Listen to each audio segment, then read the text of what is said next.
Just tell them a little bit about how horrible it was. It was Memorial Day, 1999. It was like 100 degrees outside that day, and the girl that used to babysit me wanted to go for a ride on my bike, so my uncle was having a cookout. So we stopped by there, and we were leaving, and, you know, I had to take her back to her kids, and, you know, I was supposed to meet her brother and go for a motorcycle ride up to the beach.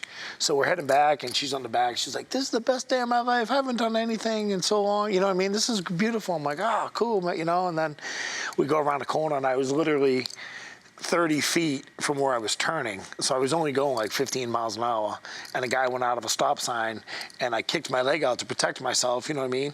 So my leg got stuck in the radiator and it ripped right off. And I didn't know my leg was gone. I tried to get up to go after the guy because I was so mad, obviously, and I'm like, and I fell over, and I fell over again, and I look down and I see my legs got, you know, just the strands of it, and then I look over and I see my leg hanging from the radiator. Jesus. Oh my. So I was like, man, this just don't look good. So You had your niece on? no, one of my old babysitter when I was a kid. Oh, babysitter. So how was she? She broke her leg. Okay. But she was okay. Unfortunately, she was in a car accident Mother's Day, almost, you know, Mother's Day and Memorial Day, pretty close. She passed away a year later in a car accident. Goodness. Yeah, it was pretty devastating. Yeah, that was a pretty sad day, but she was a great kid, man. So that's... So your leg was in the radiator? Yeah, it ripped right off. So how did you get help? Well, there was a kid, actually, where I was going. I knew that whole neighborhood, so there was a guy that I knew came down and, you know, took my belt off, and we tied it up, and he saved my life, and there was people on site, like, because it's a busy road. It was people on site, and ironically, there's one of my other buddies lost his leg the next road over. The corner's real bad. You know, when I crashed, it was grass. There was like all weeds going over the fence, so you couldn't even see. And you know, and then we had the analyst go there. You know, the reconstruction guy, and it was like I had like 0.0 seconds to figure out to make a difference. That wouldn't have changed nothing because I hit the front of it. You know, so Wow. yeah, it was pretty crazy, but. But at the hospital, what they did for the first few weeks.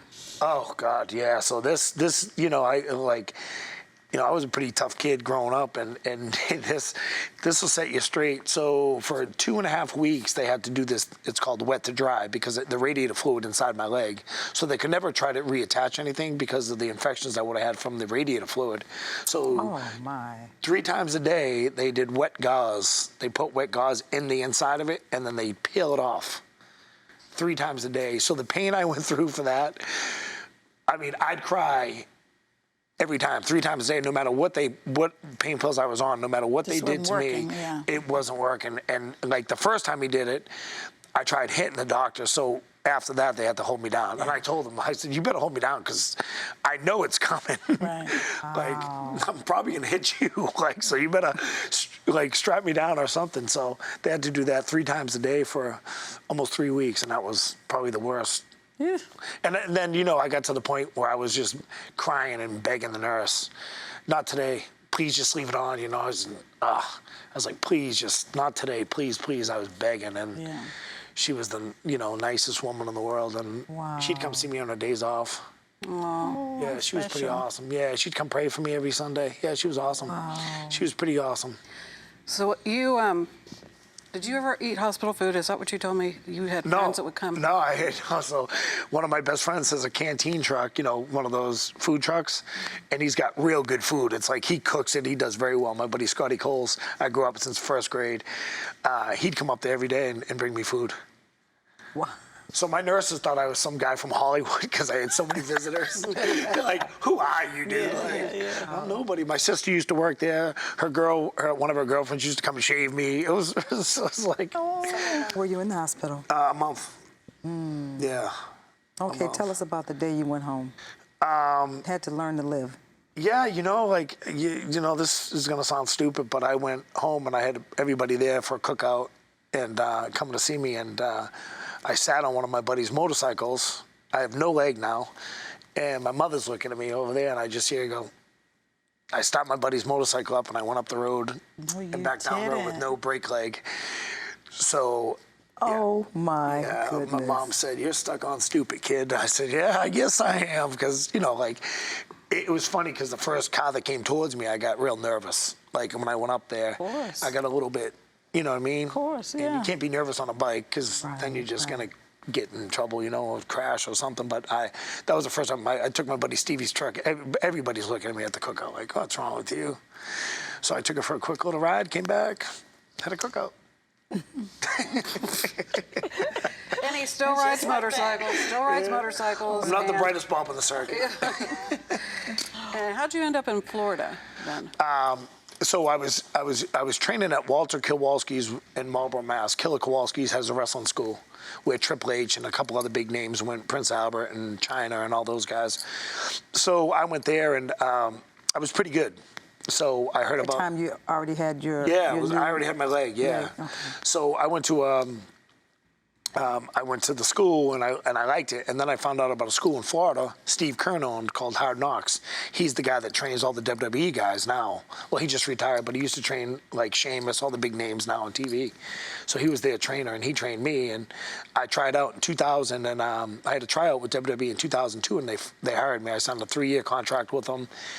And then, well, it was like a week or two later, they called me and they fired me.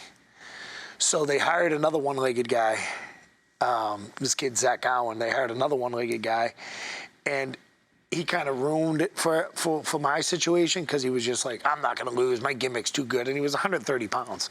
I was 290. You know what I mean? I could have thrown him across the ring with my hand and one arm, you know, back then. So that's when I went through my depression. And I was drinking, I got a DUI. That's when I went through my depression, is when WWE fired me. You know, because there was people I haven't talked to still that I was embarrassed to tell them, because I signed the contract and I was so happy. I called everybody. I'm like, I just got a contract for 3 years. Sure.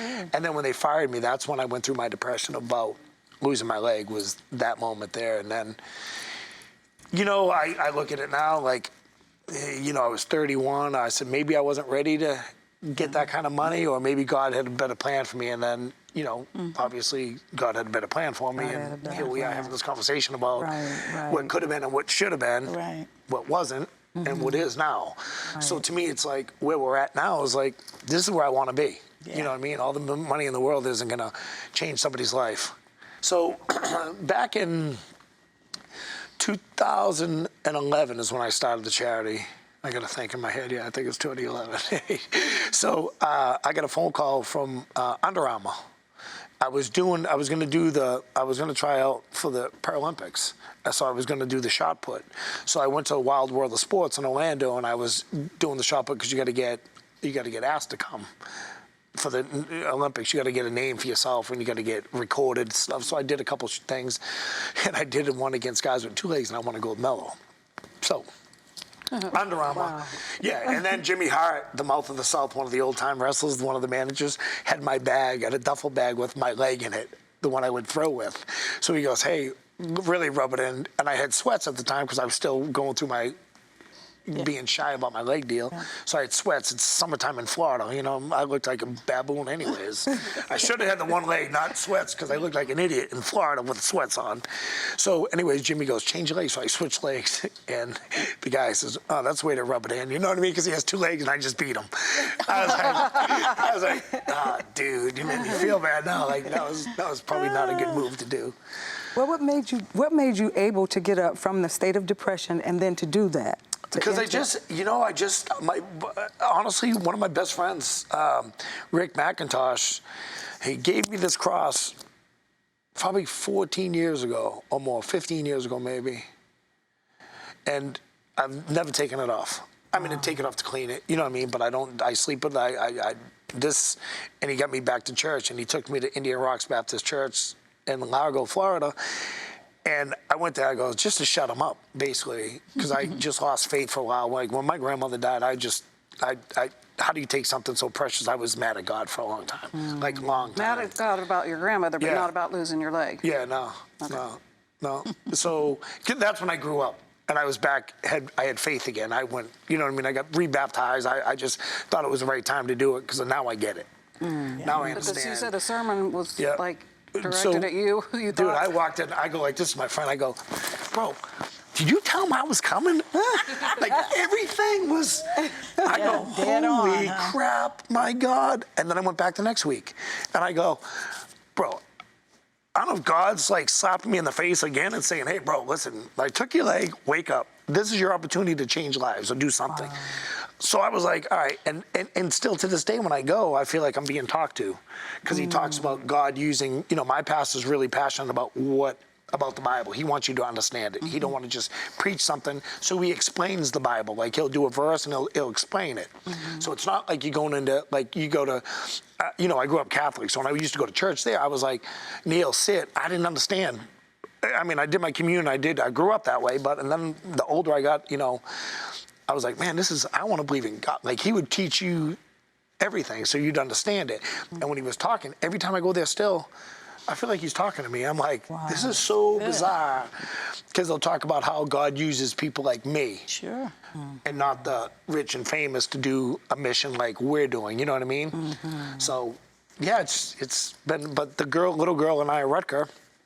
So Under Armour was open a store in Greensboro, Georgia. So the little girl and I, Rutger, lost her leg she was at the bus station with her dog. I mean, her daughter, her little sister, and there was a van coming, and she pushed her sister out of the way, and she got hit by the truck. And she lost her leg, broke her collarbone. She was on the Today Show, and my buddy called me and said, there's this little girl that lost her leg.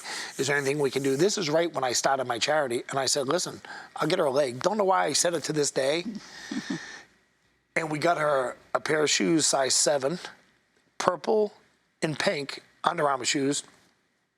Put a leg together. It wasn't the right leg for her. It was just a leg we made so she could see what it would look like. Oh, okay. Another God moment. Exact size she wore, her favorite colors in the world. And when her mom had me go talk to her, because she had a bunch of questions, like phantom pain that we talked about. Do you still feel your toes? I'm like, I wish I could say no, but I do. So she asked me about phantom pain. 20-some years. Yeah, and this was when I first started the charity, so this is 11 years ago. So the little girl was just asking questions, and I go, these are questions I had when I was in the hospital. And this is an 11-year-old girl asking me these questions. So the questions aren't far-fetched that they want to know, because if you don't know anybody that's missing a leg, who do you ask? who do you ask? Who do you talk to? Hey, Google. You know what I mean? Hey, Siri, tell me how to, Exactly. what do I expect? You know what I mean? So that was what woke me up, is seeing this beautiful little girl save her sister's life unselfishly to say she wouldn't have survived if she got hit by the truck. Wow. So fast forward a year from that, I got a phone call from LA people, and it's extreme home makeover. They got her a family, a brand new house and everything, and I was on the show. Oh. So it was so many great stories. it was pretty cool. Was she your first? She was the first kid I helped. Yeah. Wow. Yeah, and that's before I really had the charity. Like, we didn't have our status yet, so we did this. It's so unfortunate that they didn't play it. It showed me on Extreme Home Makeover giving her leg forever, right? So long story short is, I did this speech before about. Remember we talked about this before. It was a little black girl. How you grow up and everybody's like the black and white, purple, green. I don't care what color you are. Like, that girl changed my life.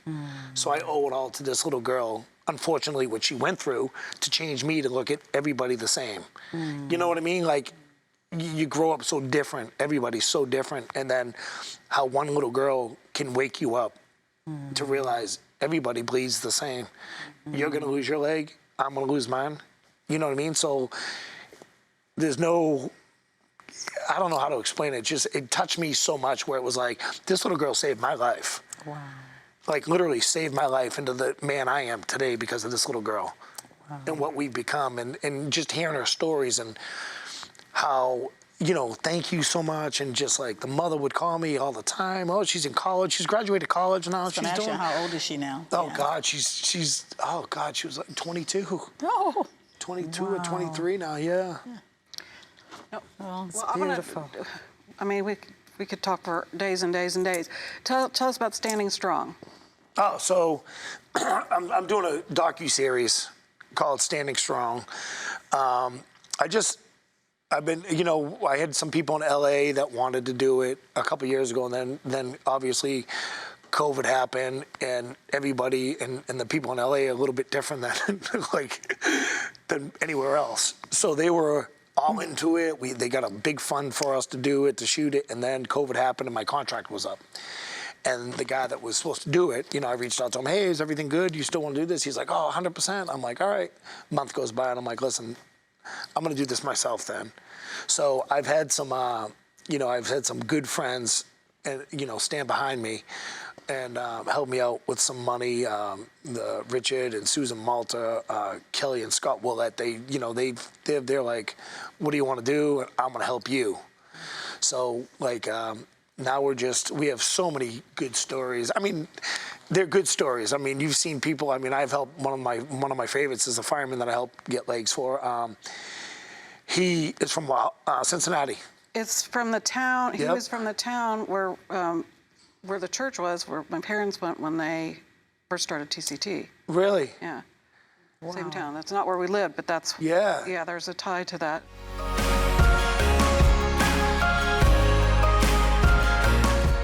Hey everyone, hope you enjoyed the video. To see more like this, be sure to hit the subscribe button below and get all the latest content from TCT Ministries. We'd love to pray alongside you for God's blessings in your life, so you can email your prayer requests to prayer@tct.tv or click the link below and submit your request at tct.tv. God bless you and thank you for watching.